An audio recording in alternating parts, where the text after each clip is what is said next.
Mēs pašlaik lēžam no manas bāzes, kas atrodas kinostudijā. Tas ir Šmerlī uz piķernieku trasu, kuras parasti brauc trenēties pa dienas vidu.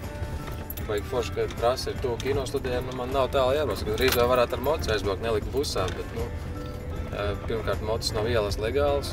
Tad baigi bieži policija braukā un sanāk tad vai nu ilgi skaidroties, vai nu bēgt.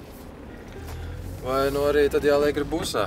Bet, busā arī foršāk tas, ka man tad līdzi ir pumpis, piemēram, piepumpēt riepas, ja vajag, jo bieži vien ir jāpamaina spiediens vai kaut kāds skrūvgriezis vajadzīgs vai atslēgas, šo to pievilkt, noskrūvēt, paskrūvēt.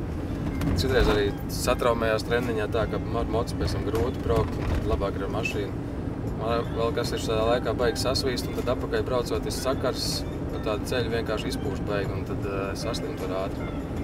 Pēc tam mašīna viennozīmīgi ir labāk. Tā lēciņš šodien ir fēns un jāizmanto katra saulainā diena braukt, jo mums jau Latvijā beigtas laiks ir tik reti saulains, ka principā jau riebjās. Visu laiku tas lietas, tad jau pabraukt nevar, jo augsts asfalts baigi slīd un katrs drifts ir uz acīm principā. Un šī tāds fēns saulains lēciņš ir jāizmanto.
Pieķerta sportojotu komanda ir atbraukusi ciemos pie cilvēka, kura motocikls nav svešs. Viņš ne tikai brauc ar viņiem, ne tikai labo viņus, bet arī taisa apbrīnojumus un dūlas lietas. Jānis Rozītis, lūk man blakus. Tev var dēvēt par kaskadieri vai par traku motobraucēju. Kā tad īsti tur ir? Es esmu gan metinātājs, gan arī braucējs. Principā es visu daru. No uzbūvēšanas līdz arī triku izveidošanai, līdz triku izdomāšanai un izveidošanai. Kas bija pirmais uzsēdies uz motociklu, vai uzreiz jau gribējās vispirms trikus taisīt un tikai tas saisties uz motociklu? Nē, pirmais jau bija mopēds bērnība, 8 gadu vecumā deltiņu, un tad jau galvenais bija braukt, un vienkārši braukt. Un tad jau uzbūvēt tramplīnu, aizliekt tālāk, un tad citi puikas uzbūvēja vēl vienu tramplīnu, tad aizlēc vēl tālāk, un tad man jāaizlēc vēl tālāk, un tā aiziet tā sacensība, kurš mācīs vairāk trikus, un tas arī būs krūtējis pagalmā. Principā to visa dzīve tādā tā kā izaicinājumā. Principā jā, tāda vairāk vai mazāk tā viss tāda izrādīšanās visu mūžu. Kāds 5 gadus nobrauc krosā, tad vajag daudz salauz kaulus, tad pārgāju uz motošosei, 2 gadus nobrauc tur pietrūka nauda, un tad pārgāju uz ielu, un pa ielu vienkārši braukt tā kā nav baigi interesanti, tad sāk braukāt tur priekšējos pakaļajā rati, tur stāvots bāks, un tad tā arī aizgāja tas pa sportu pārvērtās beigās. Bet tur jau arī kaut kāda kaulu laušana sanākusi. Ir jā, diezgan daudz. Principā motokrosā vairāk, bet uz ielas arī nemazums. Žēl sevis nav? Nu jau ir. Visu laiku nebija. Likās, tas jau tur sūdz piedarās pie lietas, ka tu kritīs, sāpēs, viss tas liekas baigi forši, atkal slimnīcā, viss normāli. Īstais vecis, tagad liekas, tas bija tā diezgan stulbi, jo sāp baigi viss malas. Baigi daudz ir jāvingro, lai justos vienkārši normāli. Tu jau gudrība kaut kāda varbūt tāda, apgaismība drīzāk varētu teikt parādījusies. Jā, ir tā. Brauc tikai tādas triks, kur man pašam patīk darīt, un vairs īpaši tur nelēc, kā teikt, ugunī baigi, un brauc vienkārši šiliņā. Tev tie triki tādi arsenāls diezgan nopietnas, un, protams, ir arī kaut kādas sacensības, kur to visu var parādīt. Ir sacensības notiekās diezgan ilgi, jo vispār tas sports veids ir baigi jauns, un sākot no kaut kāda 2000. Gada tikai parādījās tāds, bet es pats sāku startēt jau 2004. gadā sacīkstēs, un kopš tā laika, ir daudz visādi čempionu titulu izcīnīti gan Austrum Eiropā, Ziemeļa Eiropā un Baltijā un Anglijā, un šur un tur vēl es jau pat īsti tā visu neatceros uzskaitīt, bet ir sacensības ir, un tur sabrauc apmēram kā 30-40 cilvēki, tad parāda, ka apmēram ko viņi tur māk, un tiesneši sēž apmēram 3-4 tiesneši kā kur reizi un izvērtē. Tie ir tiesneši arī braucēji, kur saprot trikus, saprot grūtības, un tie vērtē. Tā kā, tas sacensības īstenībā baigi tur nevar ņemt galvā. Tur viena kreņķi, vienmēr pēc sacensībām kāds būs apvainojis, pilnīgi vienmēr.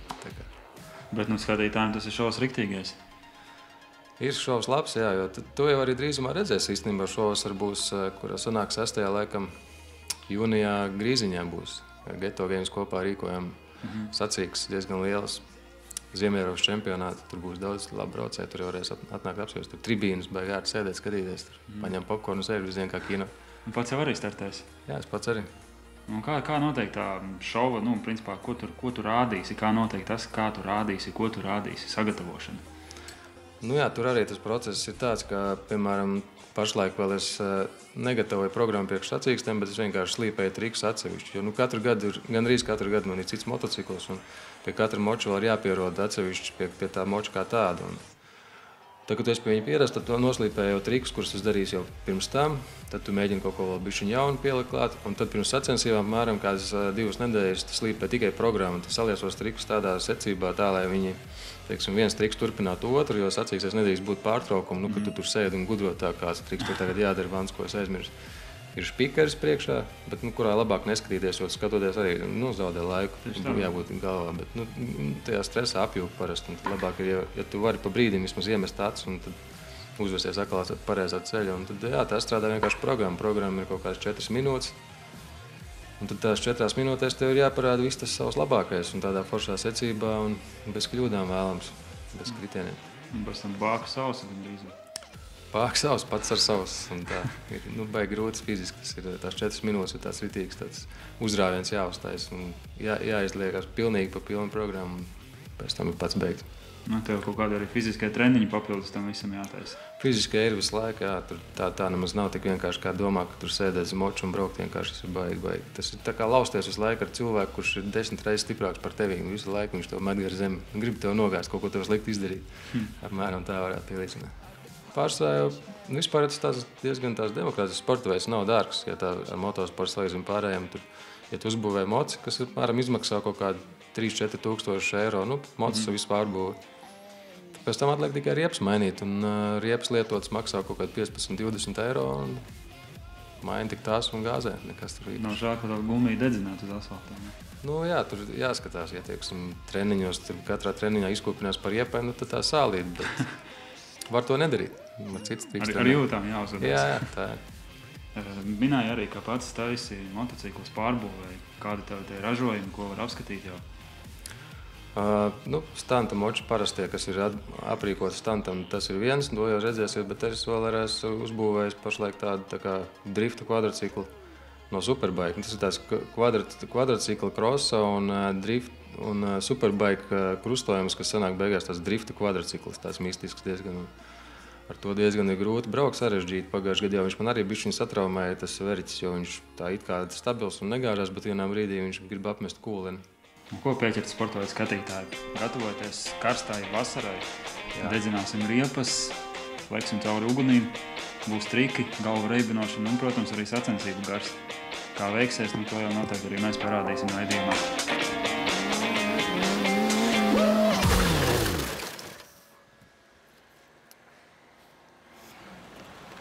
normāli.